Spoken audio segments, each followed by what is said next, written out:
So we are doing our chapter 11 from class 11th biology, and in today's class we are going to discuss very important topic, imbibition. In our last class we have discussed plant water relation. तो आज हम बात करेंगे imbibition की, and we will see the topic from NCERT. Imbibition. Have you ever seen the seed swell up whenever we sow them in soil? जब भी हम बीज लगाते हैं उगाने के लिए, जब हम बीज फसलें उगाने के लिए, जब हम कोई सीड्स अपने बीज अपने हम सॉइल में डालते हैं तो वो वाटर एब्जॉर्ब करते हैं, ठीक है। उस प्रोसेस को हम इम्बाइबिशन बोल सकते हैं। या आपने कभी देखा होगा कि व्हेनेवर द सीजन चेंजेस, है ना, रेनी सीजन है तो उस समय में हमारी जो वुडन डोर्स होते हैं या विंडोज होती हैं, दे एब्जॉर्ब वाटर या दे एब्जॉर्ब मॉइस्चर, है ना। तो उस समय में they absorb moisture and we find it difficult to close them और ओपन देम, है ना। तो ये सारी चीजें जो है दिस डिफाइंस इम्बाइबिशन। चलिए देखते हैं हमारी एनसीईआरटी में किस तरीके से प्रोसेस गिवन है। Imbibition, it is a special type of diffusion. So students, it is a type of diffusion when water is absorbed by solids, colloids, okay, and causing increase in volume. देखिए seed को अगर हम soil में डालते हैं वो water absorb करता है तो इट विल स्वेल अप, तो उसका वॉल्यूम इंक्रीज हुआ। कोई ड्राई वुड अगर रखी है या ड्राई वुडन कोई पीस रखा है, सो it will absorb water in, suppose it absorb water and it will rise in its height or weight or like that. So that is overall increase in volume. So overall we can say examples of imbibition are absorption of water by seeds. जैसे seeds water absorb करते हैं, dry water water को absorb कर लेता है, तो इसको हम क्या बोलते हैं, imbibition. The pressure that is produced by the swelling of wood has been used by prehistoric man. देखिए बेटा बहुत बड़ी बड़ी जो रॉक्स होती थी पहले के समय में, ठीक है, उसमें कोई छोटा सा भी अगर क्रैक होता था, छोटा सा भी अगर कोई क्रैक है तो उसमें क्या करते थे pre historic man, they put a would inside, वो एक वुड का पीस उसके अंदर इंसर्ट कर देते थे। So with the course of time, कुछ समय के बाद क्या होता था बेटा, ये वुड जो है वाटर एब्जॉर्ब करती थी, वाटर एब्जॉर्ब करती थी और धीरे धीरे ये जो क्रैक है इसका साइज जो है बड़ा हो जाता था, क्योंकि इट विल एक्सर्ट प्रेशर। जब ये ड्राई वुड जब वाटर एब्जॉर्ब करेगी so it will pressure on the crack sides, so वो क्रैक का साइड जो है बड़ा, so it will help to split up rocks. से बड़ी बड़ी चट्टानें टूटती थी और वेजिंग में यानी कि सॉइल फॉर्मेशन में भी हेल्प होती थी, and they have to make stone weapons and all, they have to make caves. तो ये सारी प्रोसेस बड़ी यूजफुल उनके लिए थी उस समय में, when they don't have any developed tools. So due to imbibition, seedlings would have not able to emerge out of the soil. अगर imbibition ना हो तो seedling water absorb ना करें, वो germinate नहीं कर पाएंगे, ओके, और पूरा जो हम प्लांट एस्टेब्लिश देखते हैं तो वो हम नहीं देख पाएंगे। So imbibition is also called diffusion. इसको डिफ्यूजन क्यों बोलते हैं, क्योंकि यहाँ पे किसका मूवमेंट हो रहा है बेटा, water water movement along with concentration gradient. देखिए अगर हमने एक सीड को रखा है, अगर हमने एक सीड को वाटर में रख दिया, if we place a seed in a water, तो वाटर का अमाउंट कहाँ कम है, सीड के अंदर, so water would move inside the seed. इसका मतलब कंसंट्रेशन ग्रेडियंट का कॉन्सेप्ट भी यहाँ आ रहा है, वाटर मूवमेंट भी यहाँ हो रही है, तो इसीलिए हमने इसको क्या बोला, डिफ्यूजन। कोई एनर्जी यहाँ पे यूटिलाइज नहीं हो रही है, कोई एटीपी यहाँ पे नहीं लग रही है। Water potential gradient between the absorbent जो एब्जॉर्ब कर रहा है जैसे कि seed and the liquid imbibed is essential for imbibition.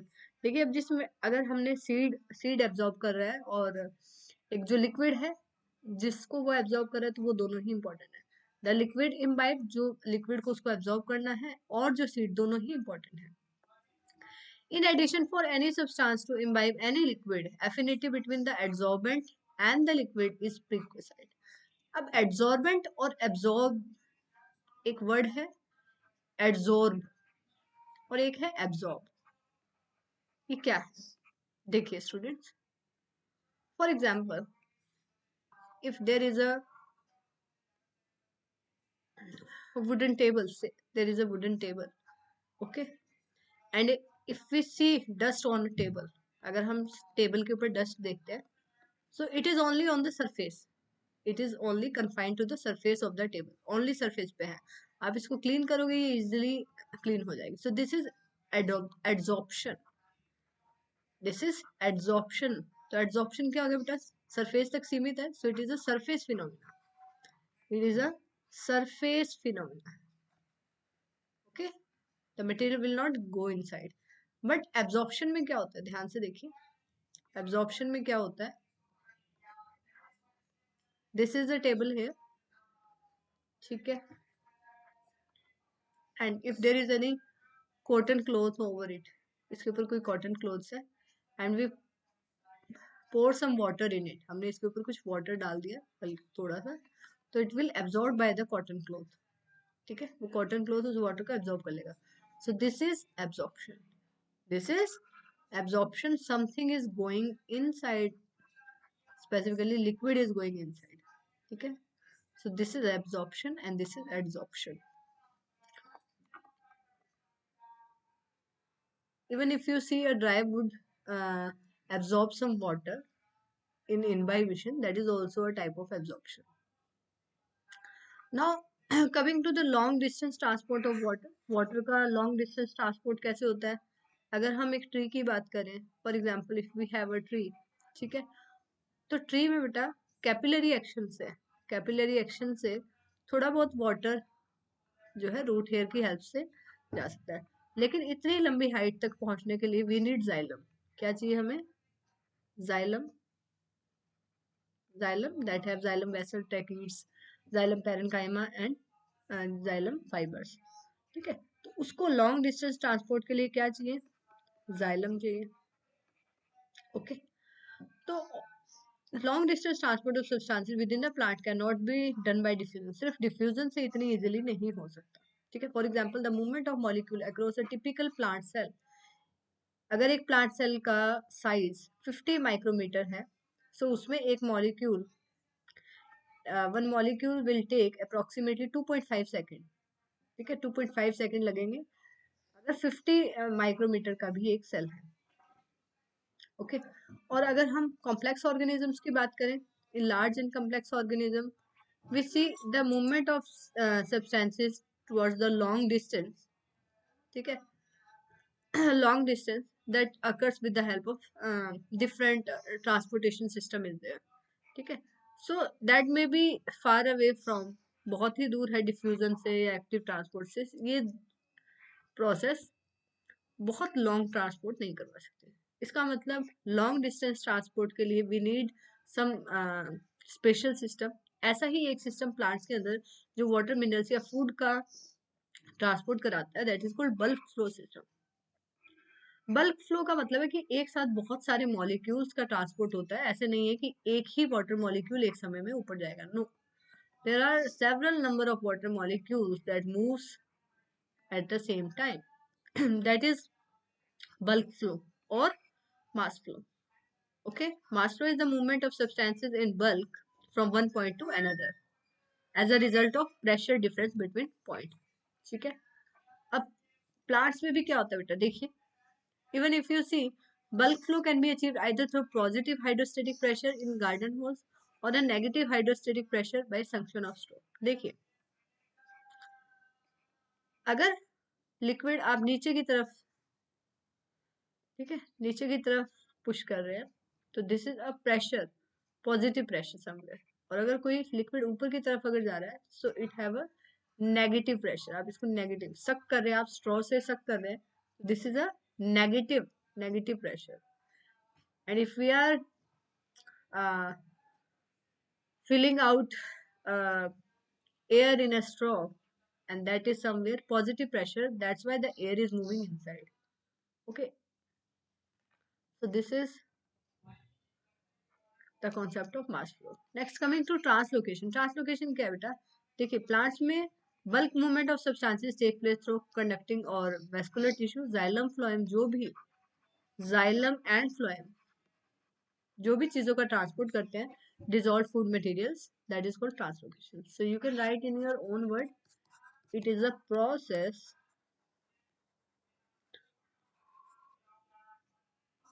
it is a process by which dissolved food substances. Dissolved food substances can be transported can be transported from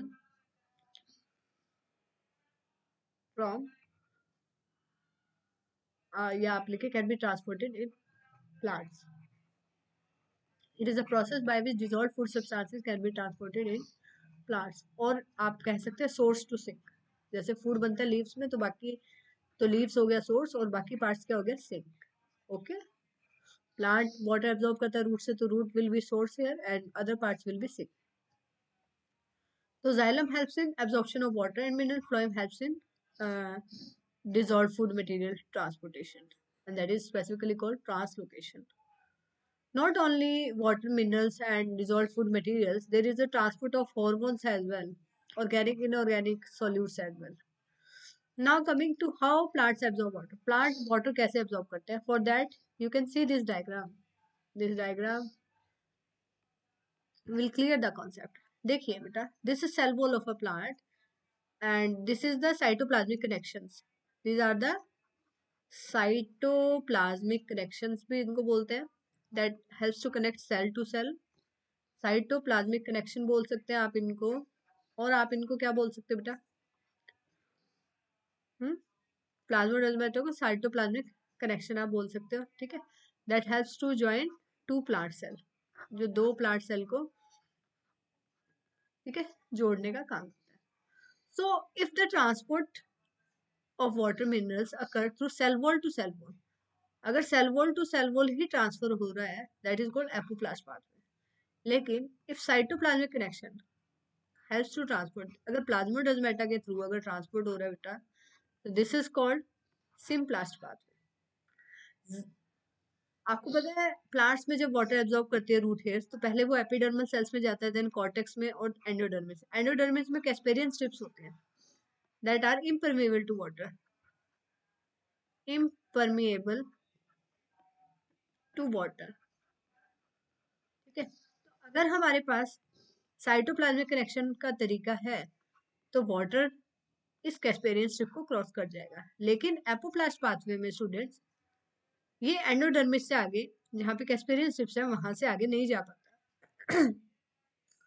So for long transport up to the xylem, apoplast pathway is required. Plasmodesmata is required. Cytoplasmic connections are required. Okay. So apoplast pathway is a system of adjacent cell walls, जहाँ cell wall to cell wall चीजों का transport हो रहा है. लेकिन Casparian strips जो कि endodermis में प्रेजेंट है, this is very important question for NEET. Casparian strips कहाँ प्रेजेंट होती है? तो they are present in endodermis of roots. तो वहां से आगे cell wall to cell wall transfer नहीं हो पाएगा. ठीक है.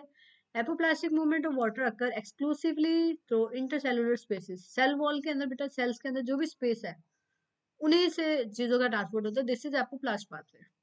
Okay. So that they can not cross this Casparian strip. Okay. This movement is dependent on gradient. जहां जरूरत है, जिस सेल को जरूरत है, तो वहाँ cell wall to cell wall चला जाएगा. ठीक है. कोई बैरियर वहां पे नहीं है, कोई ऐसा स्ट्रॉन्ग बैरियर वहां नहीं है.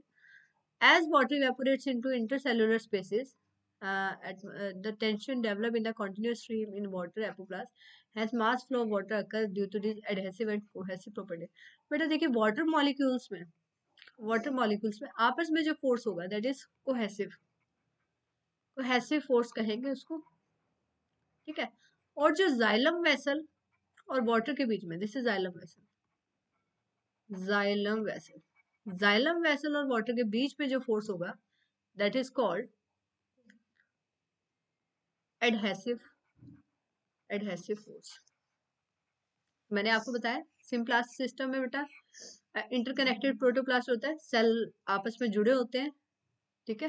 प्लाज्मोडेस्माटा के थ्रू. तो यहाँ सिम्प्लास्ट पाथवे थोड़ा लॉन्ग रूट यहाँ पे चीजों का ट्रांसपोर्ट कर सकता है. मतलब रॉन्ग रूट में अगर ट्रांसपोर्ट होना है तो that will be done with the help of xylem. तो जाइलम तक पहुंचने का एक ही तरीका है वाटर का, symplast pathway.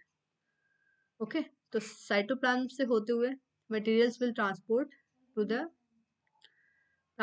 the other cell and ultimately the xylem and that will transport to the higher parts of the plant body. Okay, this is also the movement is again down the potential gradient, जहां जरूरत है वहीं चीजों का transport होगा. बेटा cell के अंदर जब लिक्विड का मूवमेंट होता है, सेल के अंदर जो मूवमेंट हो रहा है दैट इज कॉल्ड साइक्लोसिस. उसको हम साइक्लोसिस बोल सकते हैं. ठीक है, प्रोटोप्लाज्म का मूवमेंट जब अंदर हो रहा है, या फिर उसको साइटोप्लाज्मिक स्ट्रीमलिंग बोल सकते हैं. साइटोप्लाज्मिक स्ट्रीमलिंग भी उसको बोल सकते हैं. तो you can see hydrilla leaf के अंदर, हाइड्रिला लीफ की सेल्स के अंदर आप साइटोप्लाज्मिक स्ट्रीमलिंग को ऑब्जर्व कर सकते हैं.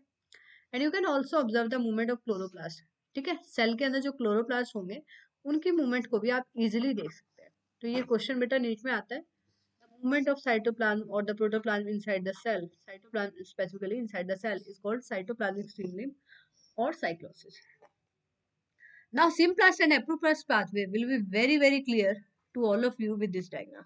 इस डायग्राम से बिल्कुल आपको क्लियर हो जाएगा. देखिए बच्चों, this is apoplast pathway that is confined cell wall to cell wall, जो बाहर ही बाहर cell wall to cell wall जा रहे हैं. और ये यहाँ पे देखिए चेक पॉइंट आ गया, यहाँ से आगे नहीं जाएगा. क्यों नहीं जाएगा? कैस्पेरियन स्ट्रिप्स आ गई यहाँ पर. कहाँ आ गई है? एंडोडर्मिस के अंदर. तो बच्चों यहाँ से आ गए. तो apoplast pathway is confined to the you can say cortex region only. Cortex से आगे नहीं जाएगा उससे. Whereas if you see here, symplast pathway में आप देखिए बेटा, रूट हेयर ने वाटर एब्जॉर्ब किया. सेल के अंदर जो प्लाज्मोडेस्माटा है that helps to cytoplasmic transport, and उसने कैस्पेरियन स्ट्रिप को भी क्रॉस कर लिया क्योंकि यहाँ की सेल के अंदर भी प्लाज्मोडेस्माटा है. And ultimately it reaches to xylem, xylem तक पहुंच गई. तो ये लॉन्ग ट्रांसपोर्ट. तो symplast pathway is the appropriate pathway for the long route transport of transport of materials, water and minerals specifically in plants that are having good height. Okay, so this is very important. Casparian strips are impervious to water, that are made up of submarine, and they are present in endodermis region. Okay, so once the water reaches inside the xylem, एक बार xylem तक पहुंच गया तो आपको पता है वहां पे तो xylem vessels है, ट्रैकिड्स है. ठीक है, और ये दोनों ही नॉन लिविंग सेल से बनी है and they are also parts of apoplast. So इस तरह का जो पाथवे है बेटा, इसको हम रूट वेस्कुलर सिस्टम बोल सकते हैं. ठीक है, अब देखिए बेटा, some plants have additional structure. कुछ प्लांट्स में कुछ एडिशनल स्ट्रक्चर्स होते हैं, जैसे कि माइकोराइजा. अगर आप बात करेंगे जिम्नोस्पर्म्स की, माइकोराइजा कहाँ मिलते हैं? Specifically gymnosperms. क्या है बेटा माइकोराइजा? देखिए, माइको मतलब fungi, राइजा means root. If the fungi are present on the roots of higher plants like gymnosperms, it is a symbiotic association. दोनों को ही फायदा है यहाँ पे. कैसी एसोसिएशन है? सिम्बायोटिक. देखिए कैसे सिम्बायोटिक है. Gymnosperms have no root hair. यहाँ पे कोई रूट हेयर नहीं है, या we can say root hair poorly developed है. पुअरली डेवलप्ड रूट हेयर है. सो क्या होगा? They can not able to absorb water. ये वाटर एब्जॉर्ब ही नहीं कर पाएंगे. इसीलिए इनकी रूट्स के आसपास जब फंगल हाइफे होंगे, so they will easily absorb water as root hair. और in reverse, this fungi will get some nutrients or sugars, amino acids like that are present as a secretory material outside the roots. So overall it is a symbiotic association. Okay.